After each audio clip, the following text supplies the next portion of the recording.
Commander Kuncho pressed his back against the twisted wreckage of what used to be a military transport. The metal was still warm from the plasma blast that had torn it apart 6 hours ago. His rifle felt heavy in his hands as he peered through the scope, watching the alien shapes moving across the smoky battlefield. 3 days of nonstop fighting had left his unit with barely enough ammunition to last another hour. The Vakari were everywhere. Their tall, insect-like bodies moved with terrifying speed across the rocky terrain of Kepler 44b. Humanity's newest colony world, what was supposed to be a peaceful mining operation, had turned into a bloodbath when their invasion fleet appeared. Out of nowhere, Kyung-Ho wiped sweat from his forehead, leaving a streak of dirt across his face. The human colony had maybe 2,000 people, mostly miners and their families. The Vakari had brought a full war fleet. It should have been over in minutes, but humans were stubborn. A shimmer in the air caught his attention. For a moment, nothing. Was there then?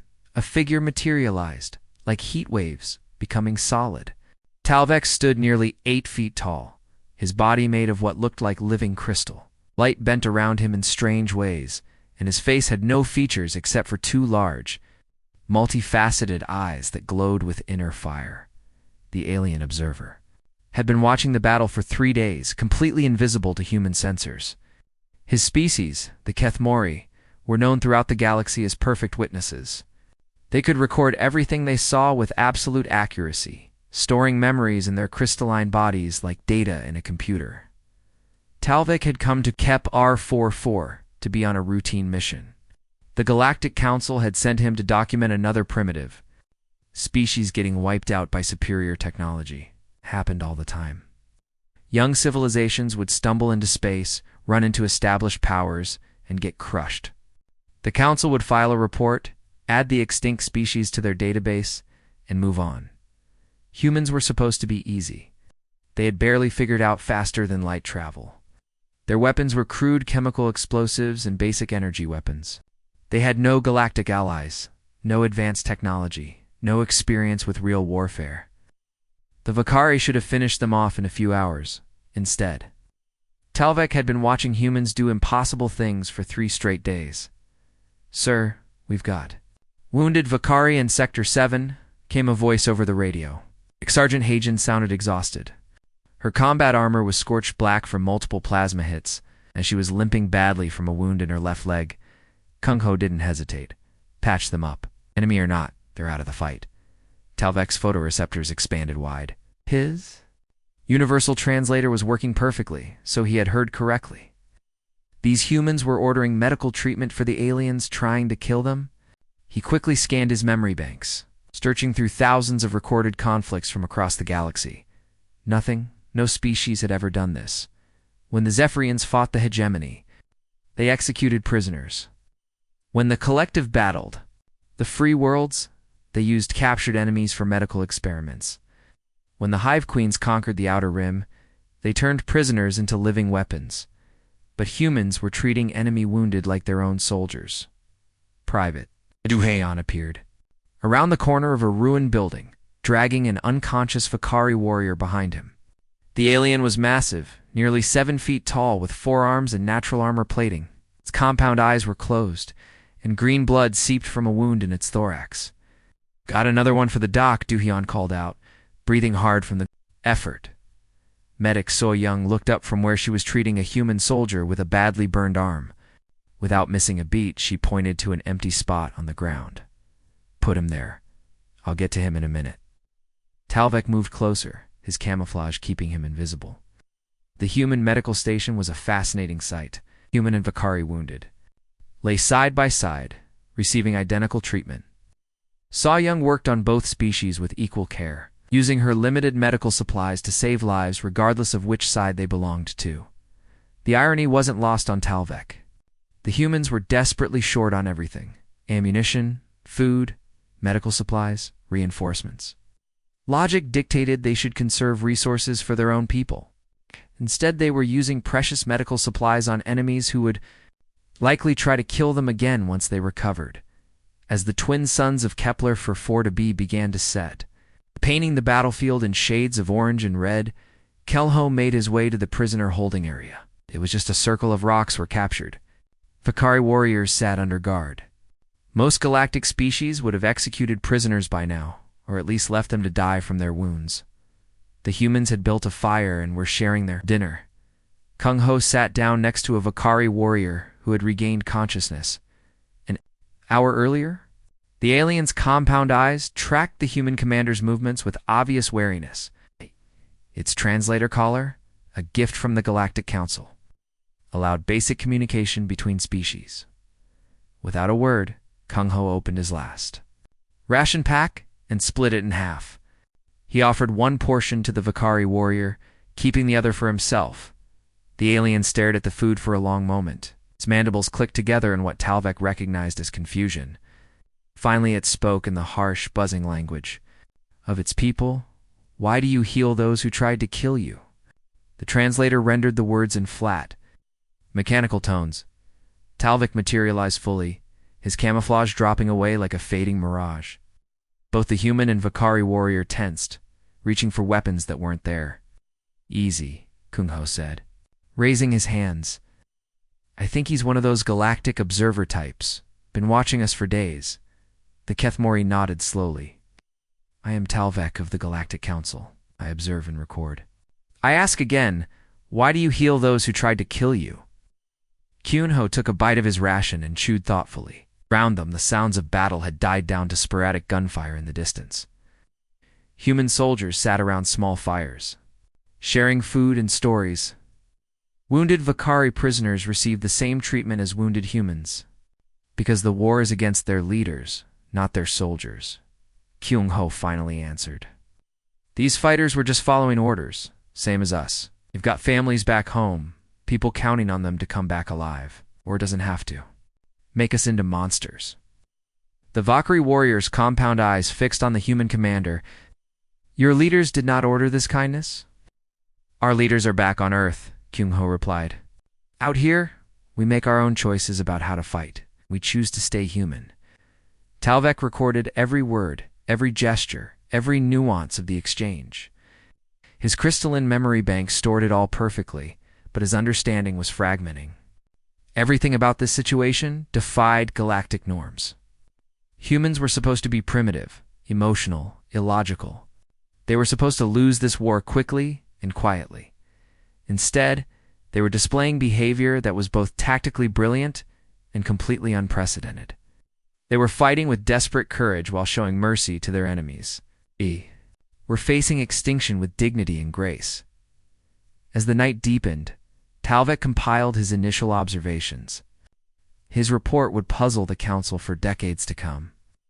These humans were either the most sophisticated psychological warriors in the galaxy, using mercy as a weapon to confuse and demoralize their enemies, or they were something entirely unprecedented. In galactic history, an entire species that had learned to fight without losing their souls. The implications were staggering. Humans could maintain their moral center while facing extinction. What would they be capable of if they survived? What would happen when this young species grew into its full potential? Talvek's photoreceptors dimmed as he processed the data. Tomorrow would bring more fighting, more impossible human behavior to record and analyze. But tonight he watched. A human commander share his last meal with an enemy soldier while their medics worked side by side to save lives on both sides of the conflict. The galaxy had never seen anything like humanity before. Talvek was beginning to suspect it never would again. The morning air in New Sol carried the smell of smoke and melted metal. Talvek had been watching the human defenders for 14 days now, and every day brought new surprises. The city that once housed 3 million people was now a maze of rubble and makeshift fortifications. Most of the civilians had been evacuated. 2 underground shelters, but thousands remained trapped in the outer districts. Captain Jinwoo moved through the destroyed streets like a ghost. His combat boots made no sound on the broken concrete as he led his 8-man squad deeper into enemy territory. The Vakari had been using hit-and-run tactics, striking at evacuation, convoys and disappearing into the ruins before human forces could respond. Talvek followed invisibly, his crystalline body bending light around him. He had studied human military doctrine extensively, but their actual combat behavior continued to confuse him. They fought with an intensity that seemed to border on madness, yet maintained strict rules about protecting non-combatants. Movement. 2 o'clock, whispered Sergeant Yoon-sik, pointing toward a partially collapsed department store. Jin-woo raised his fist, and the squad froze. Through the shattered windows, they could see shapes moving inside. The Vakari had turned the shopping center into a temporary base, using human civilians as shields. Sir, thermal imaging shows at least 15 hostiles and maybe 20 civilians, reported Private Jae-ho, studying his scanner. They're keeping the prisoners on the upper floors. Jin-woo studied the building for a long moment. A direct assault would likely get the hostages killed. The Vakari were known for executing prisoners when cornered, but leaving them alone meant more innocent people would die. Go in quiet, Jin-woo decided. Yoon-sik, take 3 men and secure the rear exits. The rest of us go through the main entrance. No explosives. Too many civilians. The squad moved with practiced precision. Talvik watched in fascination as they communicated through hand signals, coordinating their movements without making a sound. Human military training was supposedly primitive compared to galactic standards, but their actual performance suggested otherwise. The Vakari never saw them coming. Jin-woo led the charge up the escalator, his rifle spitting precise bursts of energy. The aliens were caught completely off guard, their attention focused on the streets outside rather than threats from within. The firefight lasted less than 3 minutes. When the shooting stopped, Talvik counted 11 dead Vakari warriors scattered. Across the floor, the humans had lost no one, though Private Jae-ho had taken a plasma burn to his shoulder. That's when they found the torture chamber, in what used to be an electronics store. The Vakari had set up a makeshift interrogation center.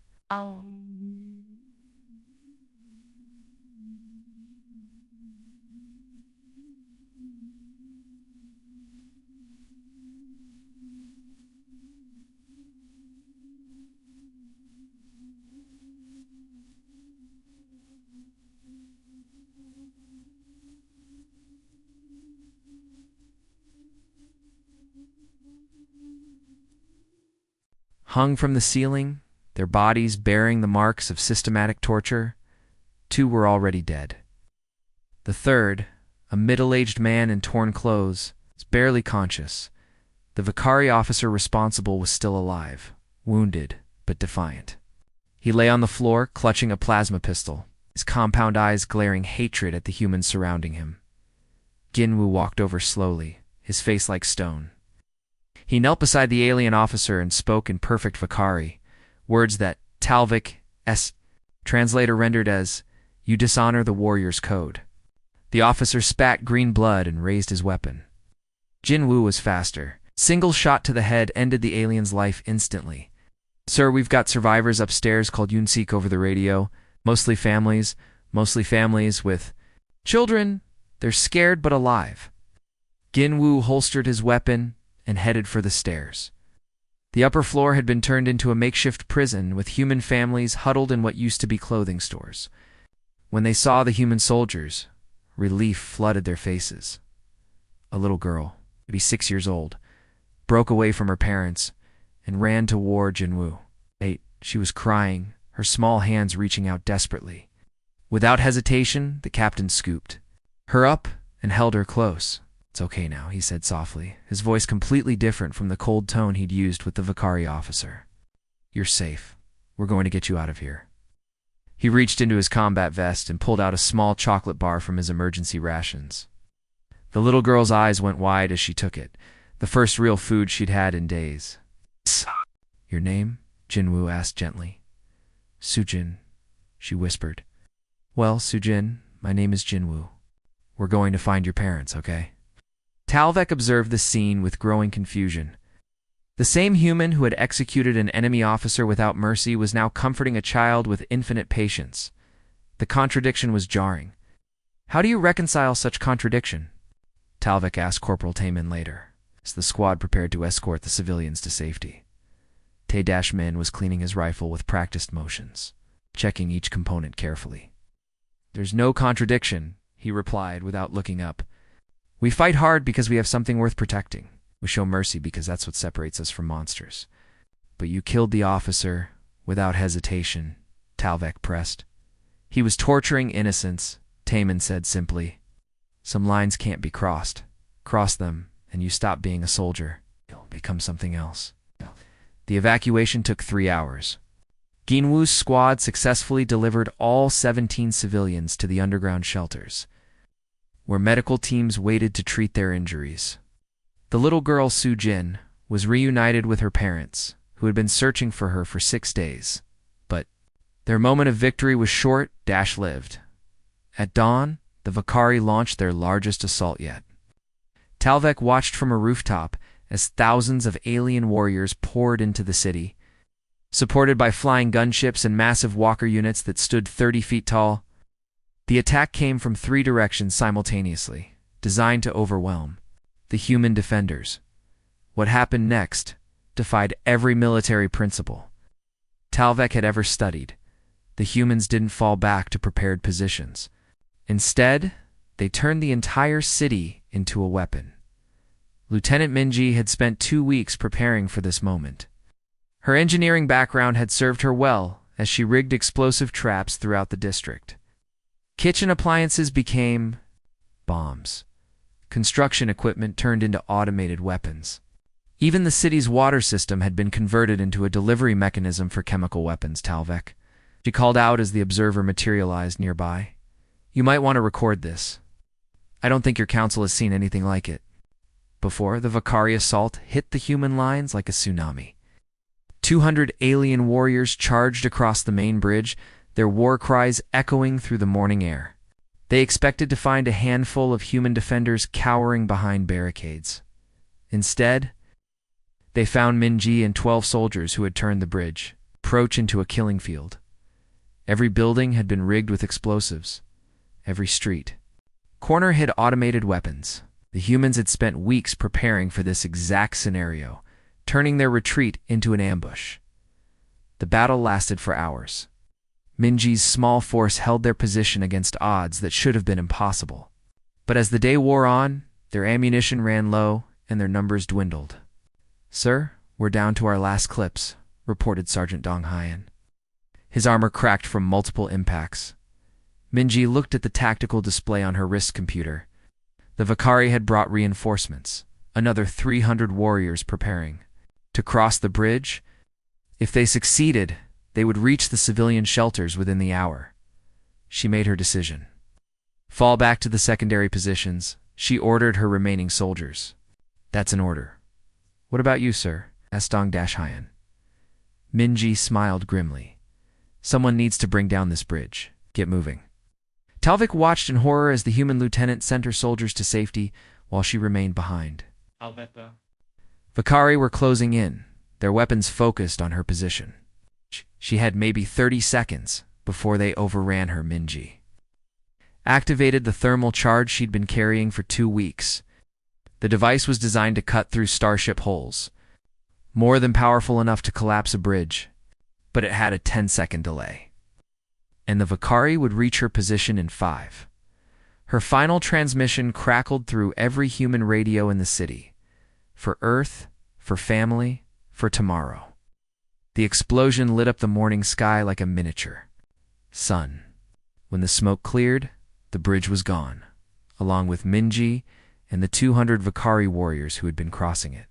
Talvik's memory banks recorded every detail, but his understanding fractured further. Other galactic species surrendered when facing odds of 3-1. The hegemony had entire protocols for negotiated surrender. The collective had mathematical formulas for calculating when resistance became futile, but humans seemed to fight harder as their situation became more hopeless. They turned desperation into determination, using their impending defeat as motivation to achieve impossible victories. The siege would continue for another week. But the Vakari assault had been broken. Minji's sacrifice had saved thousands of civilian lives and bought time for reinforcements to arrive from Earth. That night, as Talvek compiled his observations, he realized he was witnessing something unprecedented in galactic history. Humans didn't just fight wars, they transformed them into something else entirely. something that transcended tactics and strategy. Touching on concepts that had no equivalent in any galactic language, the word they used was sacrifice, but the meaning went far deeper than simple tactical loss. It was about choosing to give up everything for something greater than yourself. The galaxy had never seen anything like it. The emergency klaxons screamed across the human command ship as Talvek materialized on the bridge. Admiral Park Sung-min stood at the central holographic display, his face illuminated by the red glow of incoming threat indicators. The crystalline observer had never seen human leadership under maximum stress before. "Sir, we're receiving confirmation from Deep Space Station Omega," reported Communications Officer Lee Mayung, her voice steady despite the catastrophic news. "New Shanghai, Harmony Colony, and Port Victoria are gone. Complete surface sterilization. 3 entire worlds." Talvek's photoreceptors processed the tactical display, showing the aftermath of the Vakari orbital bombardment. Each colony had housed over 5 million humans. In the span of 6 minutes, the aliens had murdered 15 million people from space. By every galactic precedent, humanity should surrender immediately.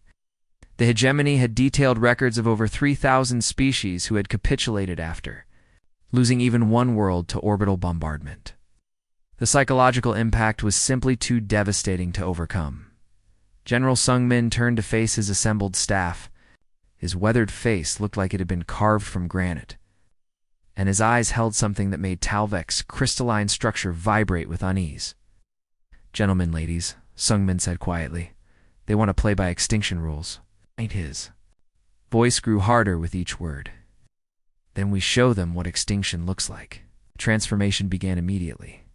Talvek watched in fascination as the human fleet underwent a metamorphosis that defied every principle of civilized warfare. Within hours, civilian vessels were being converted into weapons of war with a speed and efficiency that seemed impossible. The mining ship Titan's Forge had been designed to strip mine asteroids. Chief Engineer Nam Yuzing and his team worked for 18 straight hours, welding missile tubes where our processors used to be. The cargo bays that once held millions of tons of raw materials now housed nuclear warheads. "Sir, we can mount 48 heavy missiles per ship," Yusun reported to Fleet Commander Cho Hae-won. "They won't be pretty, but they'll fly straight and hit hard." "How many ships can you convert in 72 hours? Hae-won asked. "All of them," Yusung replied without hesitation.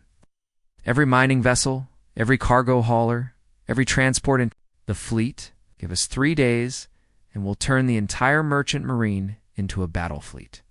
Talvek recorded the conversation with growing alarm. Humans were militarizing their entire civilian infrastructure. In galactic history, such actions had only been attempted by the most desperate species facing complete annihilation. Even then, most had failed due to lack of coordination and will, but humans seemed to approach total war like they approached everything else, with terrifying efficiency and complete commitment. The volunteer stations opened at 0800 hours. The next morning, Talvek positioned himself outside the main recruitment center, expecting to document the usual trickle of desperate soldiers seeking glory or death. Instead, he witnessed something that challenged his understanding of rational behavior.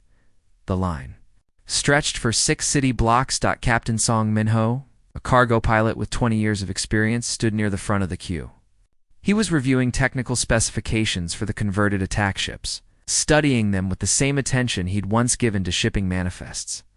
"Excuse me," Talvek said, materializing beside him. "You understand this is a one-way mission?" Minho looked up from his datapad, of course. "The math is pretty simple. These converted ships aren't built for combat survivability. We go in, deliver our payload, and that's it. Yet you volunteer freely?" "My daughter lived on New Shanghai," Minho said simply. "She was starting her 2nd year at university, wanted to be a teacher." He looked back at his technical specifications. "The Vakari killed her 3 days ago. Now I'm going to return the favor." Behind Minho stood thousands of similar volunteers.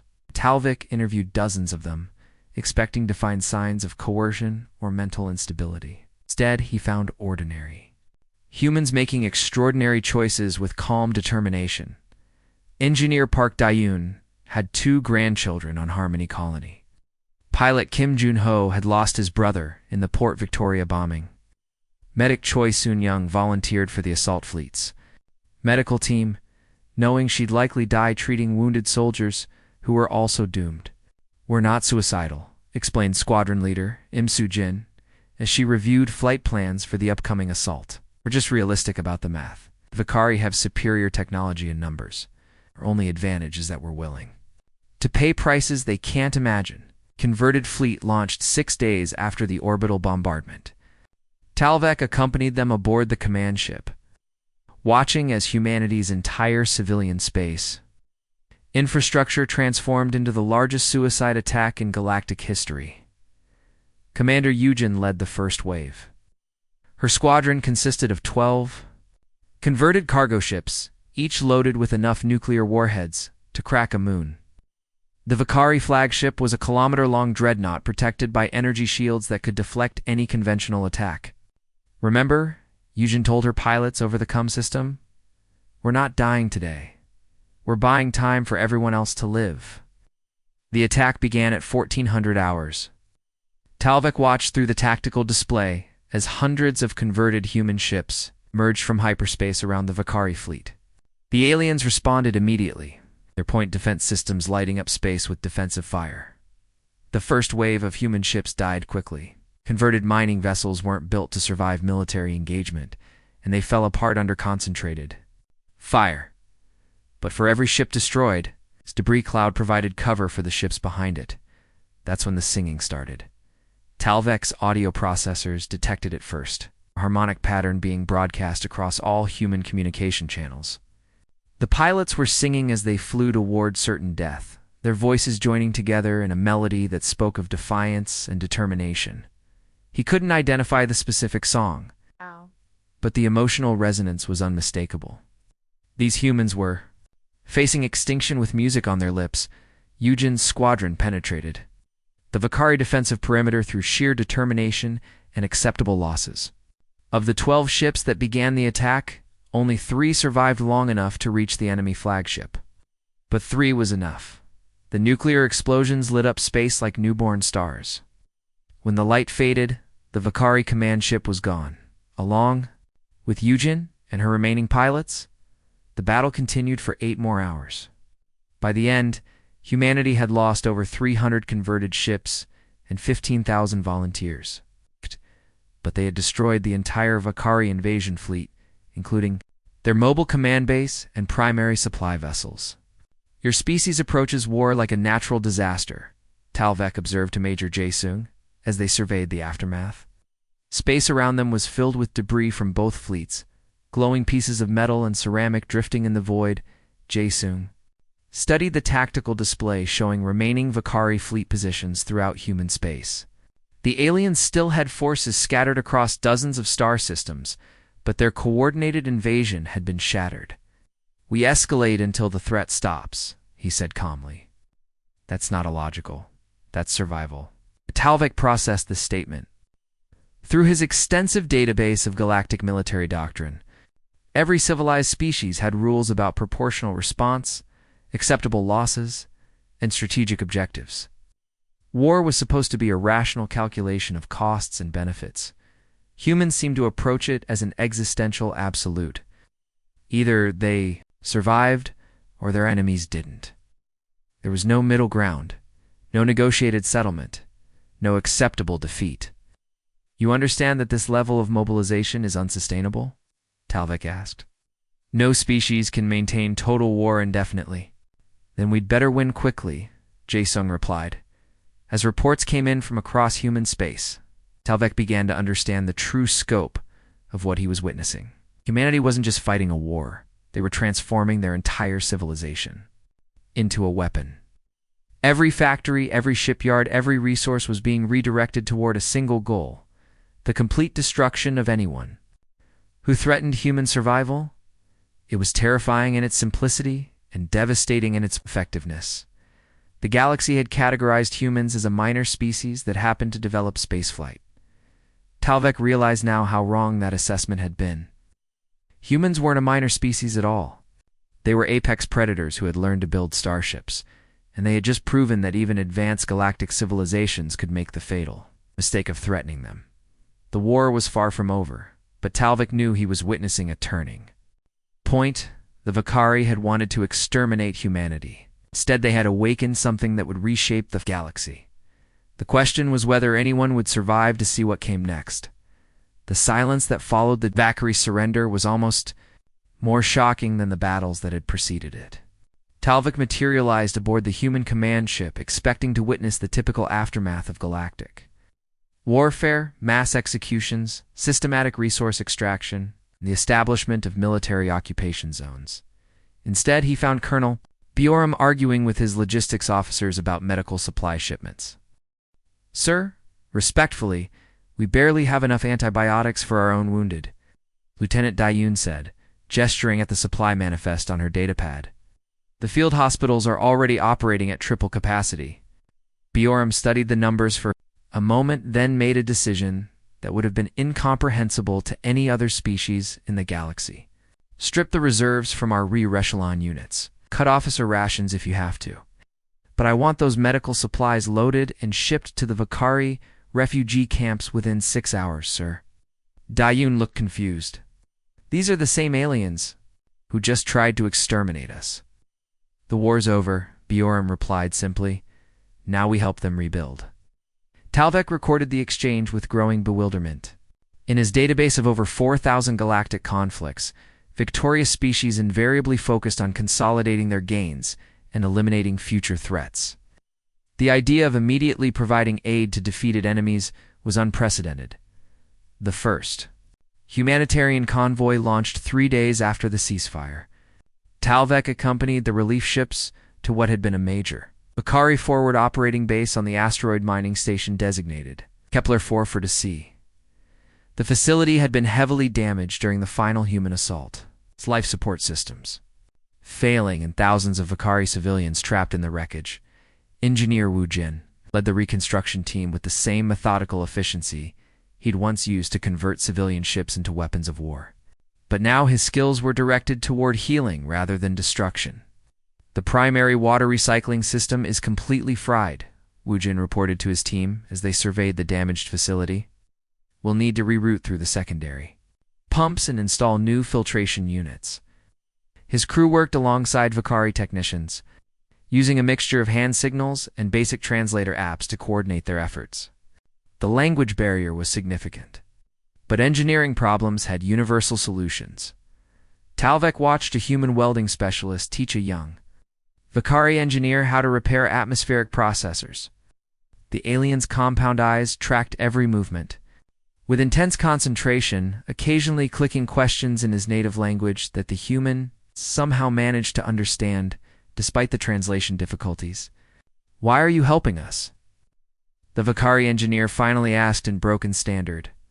The human paused in his welding and lifted his protective mask. "Because you need help," he said simply. "And we know how to fix things." Dr. Yunhee had set up a field hospital in what used to be the station's main cargo bay. Her medical team worked without distinction between human and Vakari patients, treating wounds and illness with equal dedication. Talvik observed her examining a Vakari child whose arm had been badly burned during the fighting. The little alien was terrified, his compound eyes wide with fear as the human doctor approached. "It's okay," Yuni said softly, her voice calm and reassuring despite the language barrier. She moved slowly, letting the child see everything she was doing as she cleaned and bandaged the wound.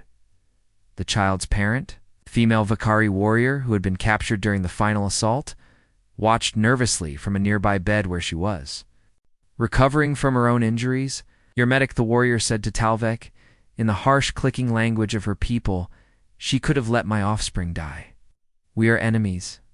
We're enemies," Talvik corrected automatically. "The war is over." The Vakari's mandibles clicked together in what he recognized as confusion. "But why heal us? We tried to destroy your species." It was a question Talvik had been asking himself since the humanitarian efforts began. He materialized fully in approached Captain Hyonsu, who was overseeing the distribution of food supplies to Vakari families. "This makes no strategic sense," Talvik said bluntly. "You've won the war. Your species has proven its superiority. Why strengthen potential future enemies?" Hyonsu looked up from his distribution list. Through the reinforced windows of the cargo bay, they could see the main habitat area where human and Vakari children were playing together. The young ones had adapted to each other's presence much faster than the adults, creating games that worked around their different physical capabilities. "Because we don't want future enemies," Hyonsu replied. "It's watching a human girl help a young Vakari boy reach a toy that had gotten stuck in an overhead ventilation. Great. We want future friends." The concept was so alien to galactic thinking that Talvik's translation protocols struggled to process it. In his database, victory meant dominance. Conquest meant subjugation. The idea of deliberately choosing to strengthen a defeated enemy ran counter to millions of years of evolutionary logic. 2 weeks later, the formal peace negotiations began on the neutral station at Nexus Prime. Talvik accompanied the Vakari delegation, expecting to document the harsh terms that would be imposed upon the defeated species. The Vakari ambassador, High War leader, Kethok, entered the conference room with the resigned dignity of a condemned prisoner.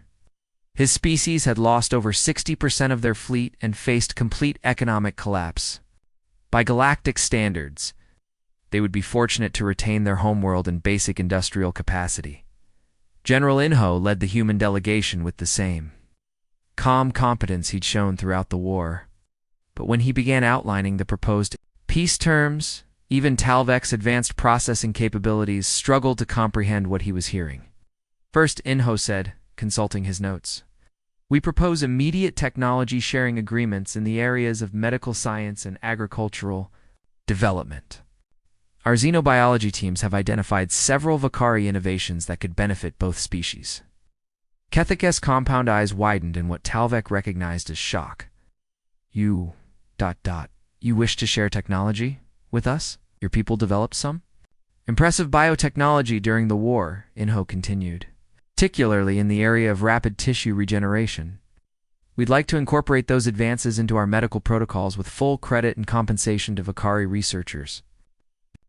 Alien ambassador's mandibles clicked rapidly, a sign of severe agitation in his species.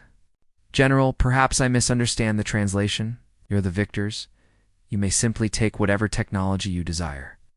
Inho smiled, and there was something genuinely warm in the expression. "That's not how we do things. You developed it.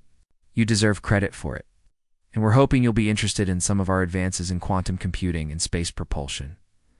The negotiations continued for 3 days. Instead of the punitive terms everyone expected, the humans proposed mutual defense pacts, joint research initiatives, and economic cooperation agreements that would benefit both species. "You fought to defend your people," Inho explained to the still-stunned Vakari delegation. "We respect that. Now let's make sure no one has to fight like this again."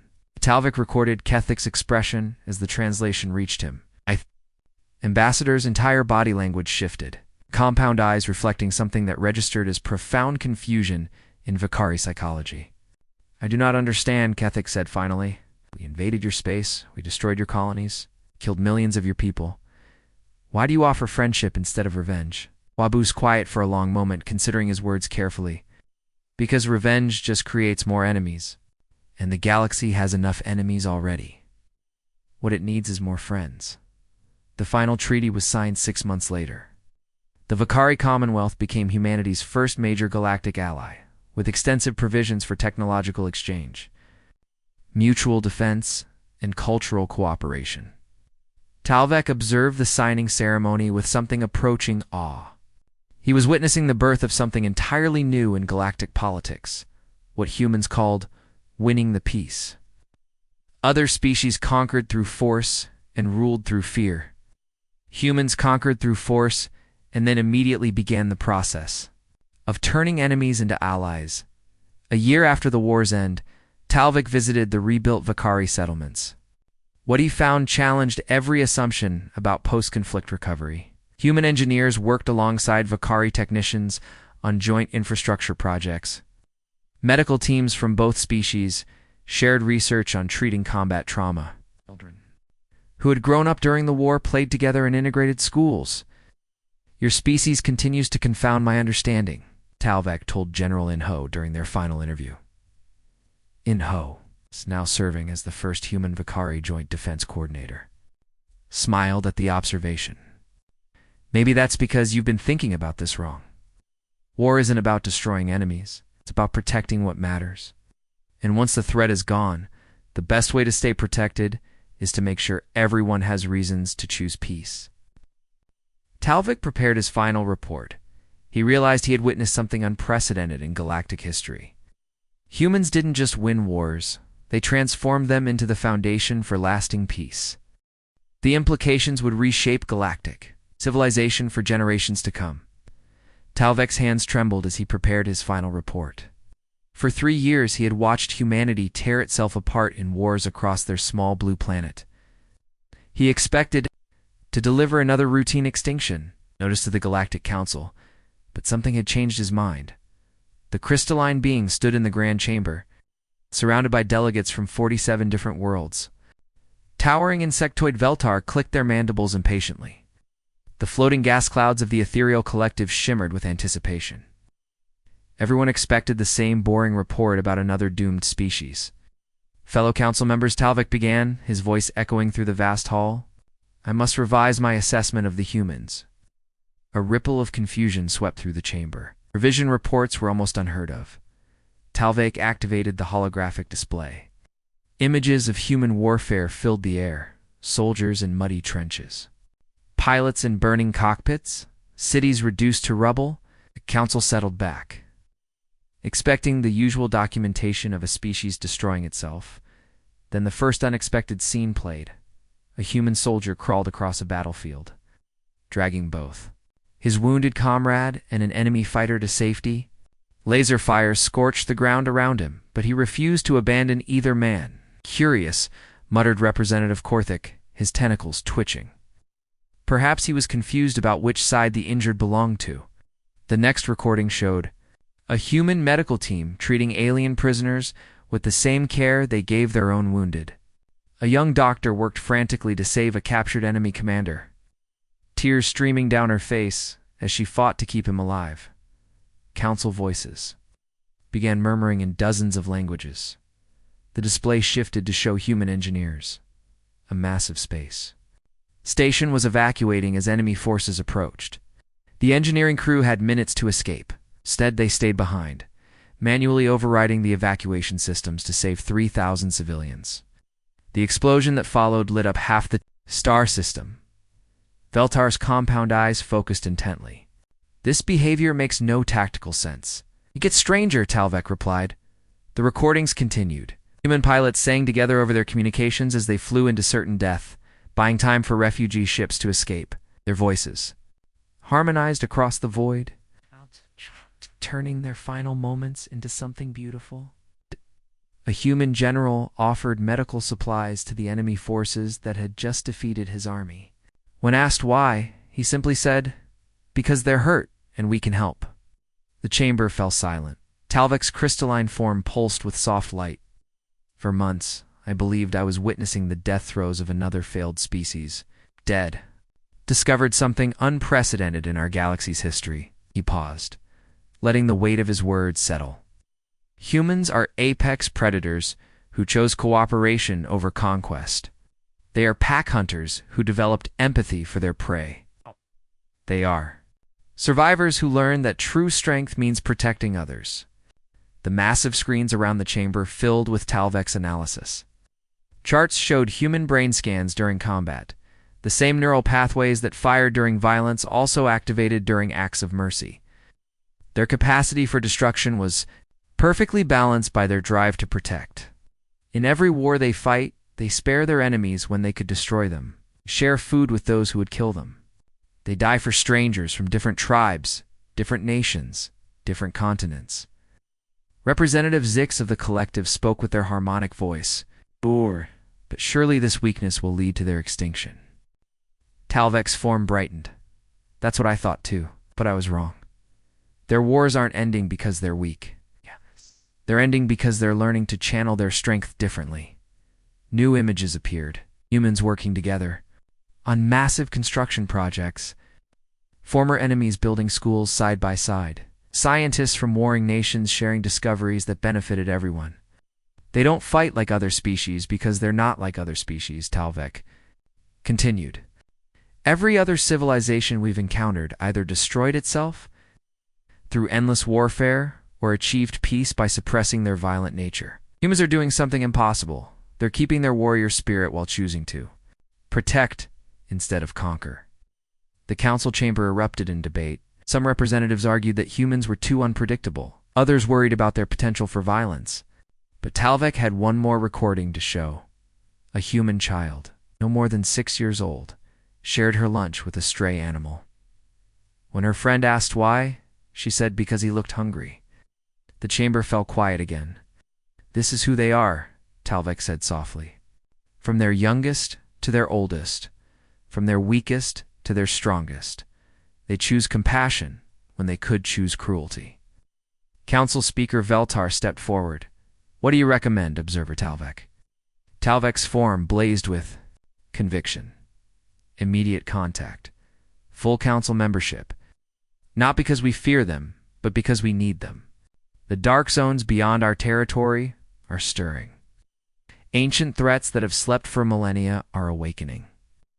When that darkness comes, we'll need guardians who understand both war and peace. The vote was swift and unanimous. 3 months later, Admiral Sarah Chen stepped aboard the Council's flagship as humanity's first representative. Her dark eyes held the same mix of strength and kindness that Talvek had observed in every human he'd studied. Her first proposal established the Galactic Defense Academy, where young beings from every world would learn human military tactics. Alongside human ethics, the galaxy's greatest warriors would be trained not just to fight, but to know when not to fight. Talvek remained as humanity's permanent liaison, finally understanding what made these strange bipeds so special. They had solved the greatest puzzle in galactic history: how to be strong enough to destroy anything, yet wise enough to protect everything. As he watched human instructors teaching alien cadets about honor and mercy, Talvek realized the galaxy had been waiting for this moment for millions of years, not for conquerors or pacifists, but for guardians who understood that true power meant knowing when to sheath your sword. The humans had arrived just in time. In the depths of space, ancient evils were stirring, and the galaxy would need every ounce of humanity's strange wisdom to survive what was coming. The universe had its guardians at last.